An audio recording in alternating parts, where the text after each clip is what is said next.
சூனியம்னு ஒன்று இருக்குது, கட்டாயம் இருக்குங்க. அது கெட்ட ஆவிகளை வச்சுக்கிட்டு ஒரு பிஸ்னஸாகவே பண்ணுறாங்க.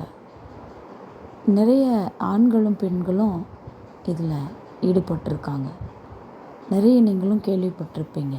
இந்த சூனியத்தை வச்சு நிறைய குடும்பங்களை அழிச்சிருக்கிறாங்க, உறவுகளை அழிச்சிருக்கிறாங்க, சொத்துக்களை அழிச்சிருக்கிறாங்க. உண்மைங்க, உண்மை. ஆனால் இந்த சூனிய வல்லமையிலிருந்து நம்மளை தப்புவிக்க ஒரே ஒரு கடவுள் மட்டுமே உண்டு. மீதி எல்லா கடவுள்களுக்கும் அவங்க தேவையானதை கொடுத்து அது இவங்களுக்கு உதவி செய்யாதபடிக்கு அதை கட்டி வச்சிருவாங்க. ஆனால் நம்முடைய ஆண்டவர் அப்படிலாம் ஒரு மனுஷனுக்கு கட்டுப்படுகிற தேவன் அல்ல. அவரை கட்டுப்படுத்தவே முடியாது.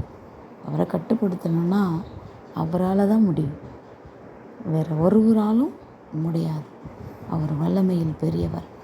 அதனால் இந்த உலக மக்கள் இந்த சூனியத்தில் மாட்டி பாவம் ரொம்ப கஷ்டப்பட்டு கெட்டு போனவங்க நிறைய பேர் உண்டு. இது கிறிஸ்தவ பிள்ளைகள் என்ன செய்வாங்க, அந்த சூனியம்னு சொன்னோடனே ஒரே பயந்து நடுங்குவாங்க.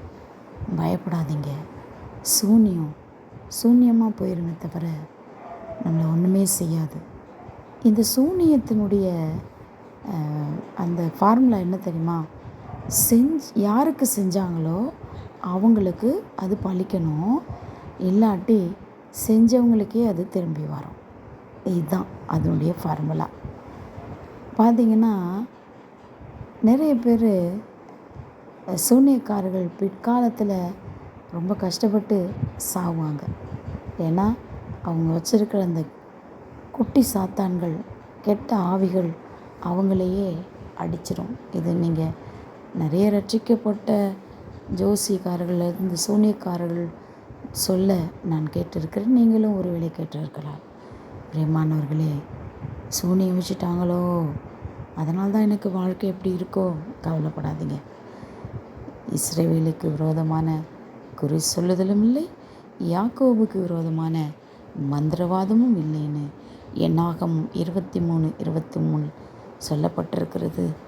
நீங்கள் தைரியமாக இருங்க. மந்திரவாதியே உங்கள் முன்னாடி வந்தால் கூட அவன் உங்களை ஒன்றுமே பண்ண முடியாது. அப்படிப்பட்ட வல்லமையுள்ள தேவன் தான் உங்களோட கூட இருக்கிறார். அதனால் நீங்கள் அதை நம்பாதீங்க, விசுவாசிக்காதீங்க, எல்லாத்துக்கும் மேலே பயப்படாதீங்க. அதுதான் உங்களை பார்த்து பயப்படணும், நீங்கள் அதை பார்த்து பயப்படாதீங்க. எனக்குமே அப்படி ஒரு சூனியத்தை என் குடும்பமே வச்சது. இந்த சூனிய கட்டிலிருந்து கர்த்தருடைய நாமத்தினால நான் தப்பித்தேன். இன்றைக்கு உயிரோடு இருந்து உங்கள் மத்தியில் இந்த சாட்சியை நான் சொல்லுகிறேன்னா எல்லா மகிமையும் ஆண்டவருக்கே தான். ஆகவே நீங்களும் இப்படிப்பட்ட சூழ்நிலைகளில் பயந்து இருக்கிறீங்கன்னா தைரியமாக இருங்க. என்னை போல் சாட்சி சொல்லுவீங்க. கர்த்தர் உங்களை ஆசீர்வதிப்பார்.